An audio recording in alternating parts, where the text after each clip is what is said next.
안녕하세요, 권한나입니다. 오늘은 간 독성을 일으키는, 한 번 먹어도 간이 망가진다고 또 볼 수 있는 우리가 흔하게 접하는 물질에 대해서 말씀드리려고 합니다. 오늘의 제목은 바로 그린티입니다. 그린티, 녹차죠, 녹차. 녹차를 우리가 물로도 이제 우려서 많이 마시기도 하지만, 전통적으로 최근에 녹차의 효능에 대해서 항염, 그리고 항암, 그리고 항산화 효과, 이런 것 때문에 굉장히 각광을 많이 받고 있고, 그래서 이 녹차 추출물들을 따로 약재로 만든 것들도 많이 나오기 시작했을 뿐 아니라 건강기능식품으로도 여러분들이 많이 섭취하고 계세요. 그러면 이거의 위험성에 대해서 알려드릴게요. 우리 병원에서는 저도 비만약을 처방하지만, 비만약 중에서 다이앤 또는 뷰스타, 이런 종류들의 약들이 있는데요. 이런 것들은 전부 EGCG라는 녹차 추출물 중에 하나인데요. 이런 성분들이 많이 들어있어요. 근데 이런 성분들이 몸을 항산화 효과가 있을 뿐 아니라 몸의 대사를 원활하게 해줘서 좀 더 살이 잘 빠진다, 이런 목적으로 약을 같이 처방을 해드리기도 하는데요. 이 약들뿐만 하기도 하고, 그리고 또 여드름 치료에 항염 작용 때문에 피부 여드름을 치료하기 위해서 또는 좋아지게 만들기 위해서 티트리 오일을 바르는 것 뿐만 아니라 티트리, 이 녹차 추출물로 된 건강기능식품을 먹기도 합니다. 그래서 많이들 드시고 있고요. 미용 목적뿐 아니라 이제 항암 효과도 있다고 해서 새로 조명되고 있어서 녹차 추출물들을 건강기능식품으로 조금씩 드시고 계시는 분들이 많아요. 근데 이게 괜찮을까요? 2018년도에 BBC라는 유명한 그 뉴스 프로그램도 나오고 그런데 아시죠? 이 BBC에서 유명한 케이스가 있었어요. 짐 맥칸트라는 사람이 그린티 추출물을 캡슐로 된 거를 건강 유지에 위해서, 항산화 목적을 위해서 하루에 400mg씩 먹다가 간 이식을 했다. 간 섬유화로 인해서 간이 다 망가져서 회복이 안 돼서 간 이식을 했다. 이런 것들이 나왔거든요. 그래서 이게 간 독성이 있는 것이 그때부터 굉장히 부각이 됐는데요. 이 간 독성, 리버 톡시시티 문제는 사실 2018년도 전부터 나와 있는 문제였어요. 이 녹차 추출물에 들어있는 카테킨 성분들 중에 특히 ECGC가 더 심하기는 한데요.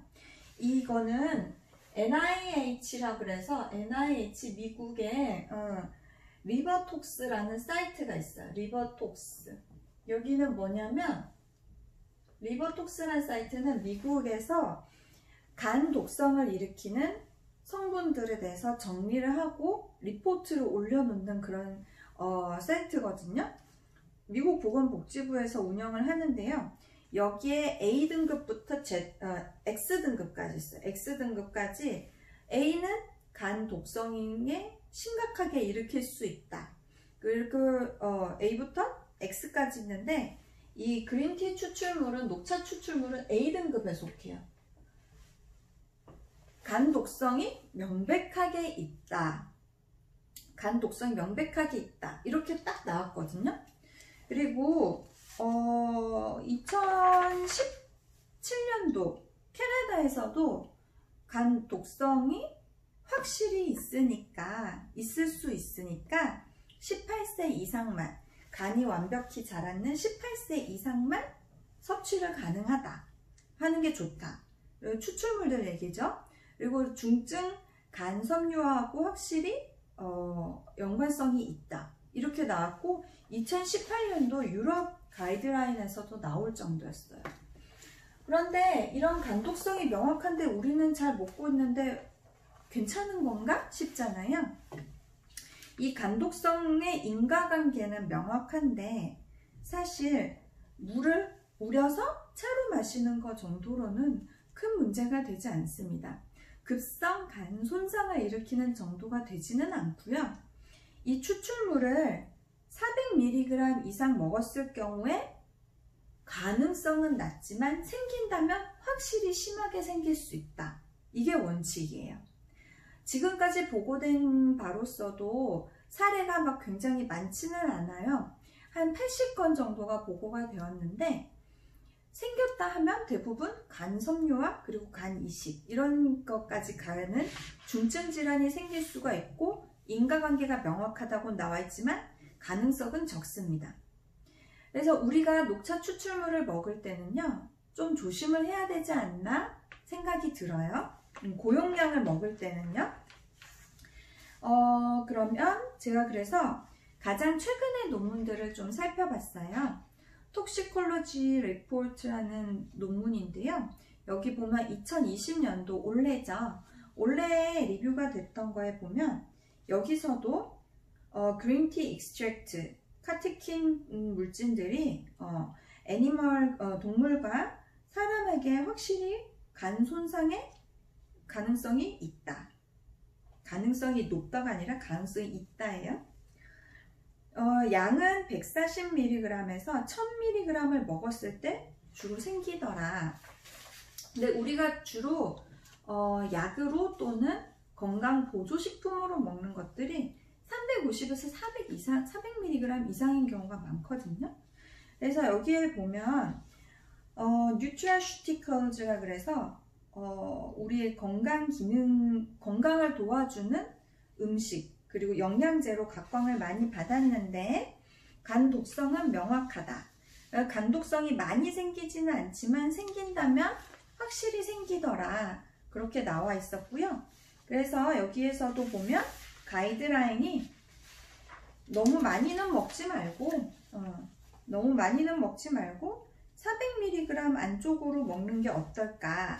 그리고 보통은 생기는 게 3개월 이내에 간 독성의 증상들이 생기더라. 피곤하고 또는 눈에 흰자 있죠.